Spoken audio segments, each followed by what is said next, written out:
बात करता रहूंगा, आपको बताता रहूंगा। उससे पहले हम कुछ सवालों पे फोकस करते हैं कि किस किस तरीके के सवाल आगे आने वाले शिफ्ट्स में या फिर जो बच्चे अगले साल की तैयारी कर रहे हैं कैसे कैसे सवाल पूछे जा सकते हैं। पहला सवाल बड़ा आसान है कि कंगना, आप जानते हैं, सब लोग जानते हैं, ऋतिक से जुड़ी हुई थी पहले, बाद में कनेक्शन टूट गया। राखी की आय 7:4 है और उनका खर्चा 3:1 है और प्रत्येक महिला 4,000 रुपए बचाती है। ये सोचो इनकी ये स्थिति आ गई है कि 4,000 रुपए बचा रही हैं, तो दोनों की आय का योग पूछा है, एक का इसलिए नहीं पूछा और शर्मिंदगी होती कि इतने बड़े लेवल पे पहुंचने के बाद भी इनकी कमाई नहीं हो पा रही है। तो आप देखेंगे ऐसा सवाल करने के लिए कुछ भी नहीं करना होता। अगर आपको मालूम है, अगर आप ये बात जानते हैं, अगर आप ये बात जानते हैं कि सेम रुपया बचा रहा है, तो हम अंतर सेम कर देते हैं। आप में से सब लोग जानते होंगे कि हम अंतर सेव करते हैं कैसे, जैसे 7 और 4 का अंतर कितना है 3, और 3 और 1 का अंतर कितना है 2। तो हम क्या करते हैं, हम इसको 2 से गुणा कर लेते हैं, इसको 3 से गुणा कर लेते हैं। यानी कि हमने देखा 3 7 दूनी 14 इसकी आय है कंगना की, राखी की आय 8 है और खर्चा कितना है, 3 से गुणा करेंगे 3 तिया 9 और 3 एकम 3। यानी यहां से ये पता चल रहा है कि ये अगर इसकी इनकम है, ये इसका एक्सपेंडिचर है। जो बच्चे आगे आने वाला प्री दे रहे हैं उनके लिए भी ये सेशन बहुत इंपॉर्टेंट है कि वो जान पाए उनको किस लेवल की तैयारी रखनी है। तो 14 अगर कमा रही थी, 9 खर्च कर रही थी, इसका मतलब 5 बचा रही थी। 8 अगर कमा रही थी, 3 खर्च कर रही थी, तो ये भी 5 बचा रही थी। क्या मैं ये कह सकता हूं कि इस 5 की वैल्यू सवाल में 400 दे रखी है, 4,000 दे रखी है, यानी हम ये कह सकते हैं 1 की वैल्यू 800 है। आसान सवाल है, बताइए। तो 14 और 8 इन दोनों की इनकम मिला के कितनी होगी 22, और मुझे 22 की वैल्यू बतानी है। 22 8 176 17,600 will be the correct answer. यही सवाल का उत्तर है। तो जब भी कभी किसी भी शिफ्ट में आगे आने वाली या अगले साल वाले सीजीएल में अगर इस तरीके का सवाल आता है कि दोनों सेम रुपए बचाती हैं, तो सबसे अच्छा तरीका होता है कि जो इन दोनों का अंतर है 3, इन दोनों का अंतर 2, हम उसको सेम करेंगे। सेम कर दिया हमने तो पता चला कि ये 5 बचा रही, तभी ये सेम आ पाएगा। जब आप ये डिफरेंस सेम करेंगे तो ये भी सेम आ जाएगा। 5 की वैल्यू 4,000, 1 की 800। अगले सवाल पे चलते हैं। ये कह रहा है कि दो संख्याओं का गुणनफल 2700 है, HCF 15 है, इस प्रकार संख्याओं के कितने जोड़े संभव हैं। मैंने HCF LCM जब आपको पढ़ाया था बहुत शिद्दत से पढ़ाया था। अगर मैं अपनी बात करूं तो मैं यूट्यूब पे ऑलमोस्ट सब कुछ पढ़ा चुका हूं और हर बार कुछ ना कुछ अपडेट करके पढ़ाता हूं। अगर किसी बच्चे ने 88 डेज वीडियो कोर्स और ये प्रोबेबिलिटी स्टैटिस्टिक्स की वीडियो देखी है तो वो 100% अटेम्प्ट करके आया है। मेरी लगभग 100 से भी ज्यादा बच्चों से बात हुई, उन सब ने ये बताया कि वो 100% अटेम्प्ट करके आए, 100% मैथ्स के अंदर। कोई 350 नंबर तक अटेम्प्ट करके आए, कोई 360 तक, यानी लोग ठीक ठाक अटेम्प्ट करके आए, किसी को भी बहुत ज्यादा दिक्कत नहीं हुई है। ठीक है, हमने कहा कि अगर संख्याओं का HCF 15 है तो मैं संख्याओं को 15x और 15y मान सकता हूं, या नहीं। तो इन संख्याओं का LCM कितना होगा, तो आप कहेंगे जी इनका LCM हो जाएगा 15xy। और हम और आप दोनों जानते हैं कि दो संख्याओं का प्रोडक्ट उनके LCM इंटू HCF के बराबर होता है। यानी AB कितना दिया हुआ है 2700 और LCM कितना है 15xy और ये कितना है 15। 15 से मैं अगर इसको काटूं तो 15 एकम 15, 12 बचेगा 180, फिर 15 से काटें तो 12 बार, यानी मैं ये कह सकता हूं कि x इंटू वाई 12 आ गया।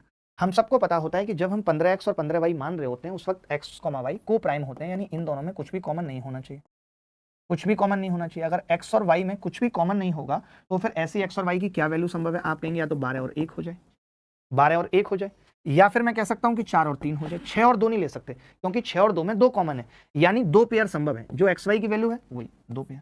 ऑप्शन भी देखो, ढाई पेयर कौन सा होता है भाई, ढाई पेयर कोई बता सकता है, बड़ा सिंपल है। अरमान मलिक और उसकी 2 वाइफ को ढाई पेयर कहते हैं, अरमान मलिक और उसकी वाइफ को ढाई पेयर कहते हैं। आगे बढ़ेंगे, x प्लस 1/x अगर 22 है और x square plus 1/x square पूछ रहा है तो कोरिया का बच्चा भी इस सवाल का आंसर दे सकता है कि जी मैं 22 का स्क्वायर में से 2 घटा दूंगा तो कितना आ जाएगा, 484 में से 2 जाएंगे तो 482। यही सवाल का उत्तर है। बाकी मैं गणित के अलावा भी और भी आपके किस किस तरीके के सवाल या किस किस तरीके की चीजें पूछी जा सकती हैं पे भी फोकस करेंगे। अगला सवाल देखिए, ये कह रहा है यदि एक बेलन की त्रिज्या को 40% कम कर दिया जाए और सरफेस एरिया को 80% डिक्रीज कर दिया जाए तो ऊंचाई पे क्या फर्क पड़ेगा। हम सबको मालूम है कि जो कर्ड सरफेस एरिया होता है वो R इंटू एच पे डिपेंड करता है, प्रोपोर्शनल होता है, 2πRh होता है। आप ये कह रहे हैं कि जो CSA है उसके साथ जो हमने छेड़खानी की है वो 80% घटा दिया है। 80% का मतलब 4/5, यानी 5 पे 4 घटा दिया। अगर आपने 5 पे 4 घटा दिया तो वो 5 से 1 रह गया है। वहीं अगर मैं बात रेडियस की करूं तो रेडियस इन्होंने बोला हुआ है कि 2/5 कम कर दी, यानी 5 पे 2 कम कर दिए। 5 पे 2 कम करने का मतलब है 5 से 3, 5 पे 2 कम करने का मतलब है 5 से 3। तो CSA कितना होगा, H कितना होगा, तो आप कहेंगे जी H प्रमोशनल है, CSA/R ये होगा। तो 5 से भाग लगा तो 5 और 1/3, यानी मैं ये कह सकता हूँ 3 और 1 का अनुपात आ गया। यहाँ से ये पता चल रहा है कि मैंने हाइट को 3 से 1 किया, 2 कम किया है 3 पे, 2/3 का मतलब 66.66%। यानी अगर इस तरीके का कोई भी सवाल आता है, दोनों को घटा दिया गया, अगर बढ़ा दिया भी होता तो भी कोई टेंशन की बात नहीं थी। 5 पे 2 बढ़ा देता तो हम यहाँ 7 लिख देते, अगर 80% बढ़ा दिया होता 5 पे 4 तो हम यहाँ 9 लिख देते। यानी आसानी से हम इस तरीके के सवाल को कर सकते हैं।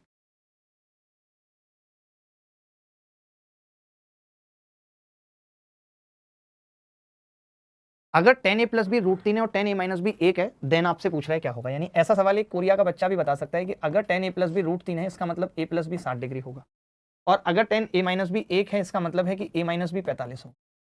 अगर हमसे ये पूछ लिया जाए कि दोनों निकलेंगे कैसे, तो एक बार अगर हमने जोड़ दिया तो ये 105 आ गया, तो मैं कह सकता हूँ a कितना आ जाएगा 52.5। अगर ये 52.5 है तो b कितना हो जाएगा 7.5। तो ऐसा कभी भी अगर कोई सवाल आता है तो हम बहुत आसानी से कर सकते हैं, निपटा सकते हैं। किसी भी पेपर में आता है, हो सकता है यहाँ -1 दे दे या यहाँ -1 दे देता, तो 135 की वैल्यू होती है। यानी इसका मतलब है कि हमें आगे आने वाले टाइम में ट्रिग्नोमेट्री में वैल्यू पता होनी चाहिए। ठीक है, अगला सवाल है फाइंड द मीन। देखिए पहले भी ये बात हुई है कि जब अगर मीन निकालना हो और इस तरीके से संख्याएं लिखी हो एक सिंगल लाइन में, तो मीन का मतलब कुछ खास नहीं लेना, बेसिकली एवरेज ही निकालना है मुझे, एवरेज ही निकालना है। और अगर एवरेज निकालना है तो मैं इन सारे ऑब्जर्वेशन का सम कर दूंगा, यानी 22 + 18 + 21 + 20 + 24, और टोटल संख्याएं कितनी हैं 1 2 3 4 5, 5 हैं टोटल संख्याएं। तो 22 और 18 कितना हो गया 40, 40 और 20 60, 60 और 40 105/5, यानी कितना आ जाएगा मीन 21। अगर मीन पे सवाल आता है तो 21 आंसर होगा। अगर यहीं पे मॉड पूछ लेता तो हम ये देखते हैं कि कौन सी संख्या, जैसे यहाँ पे कोई संख्या रिपीट नहीं है, अगर कोई एक संख्या भी रिपीट हो जाती, मान लेते हैं कि 24 के बाद 20 और लिखा होता और फिर मॉड पूछा होता, तो आंसर 20 हो जाता। जो संख्या सबसे ज्यादा बार आती है या जो संख्या सबसे ज्यादा बार रिपीट होती है उसी को मॉड कहते हैं। इसके लिए आप मेरी कल डाली हुई स्टैटिस्टिक्स की वीडियो देख सकते हो। अगर स्टैटिस्टिक्स पे कोई सवाल आता है तो उससे बाहर कोई सवाल नहीं आएगा, इस बात की गारंटी है। मैंने एक ही क्लास के अंदर कम से कम समय में सारे कॉन्सेप्ट्स को क्लियर करने की कोशिश की। आप देख सकते हैं खोल के, 1.5 घंटे का वीडियो है, अगर 2x की स्पीड पे भी देखेंगे तो 45-50 मिनट में कवर कर सकते हैं, और उससे बाहर कोई सवाल नहीं आएगा। अगर आगे वाली आने वाली शिफ्ट्स में कुछ मुश्किल सवाल आते भी हैं तो ठीक है। चलिए आगे बढ़ते हैं। ये क्या कह रहा है, ये कह रहा है कि एक शांत जल में नाव की गति 12 किलोमीटर प्रति घंटा है और नदी की गति 4 किलोमीटर प्रति घंटा है। एक नाव धारा के अनुकूल जाती है, जब कोई नाव धारा के अनुकूल जाती है तब उसकी स्पीड हो जाएगी 12 + 4 यानी 16। जब वो वापस आएगी प्रतिकूल तो उसकी स्पीड हो जाएगी 12 - 4 8, यानी सेम डिस्टेंस ट्रेवल कर रही है आने और जाने में। तो क्या मैं ये कह सकता हूँ कि स्पीड का रेशियो निकाल दूं? आप कहेंगे जी 16/8 स्पीड का रेशियो 2/1 है, तो फिर टाइम का रेशियो उल्टा होगा डिस्टेंस से, तो डिस्टेंस से मैं 1/2।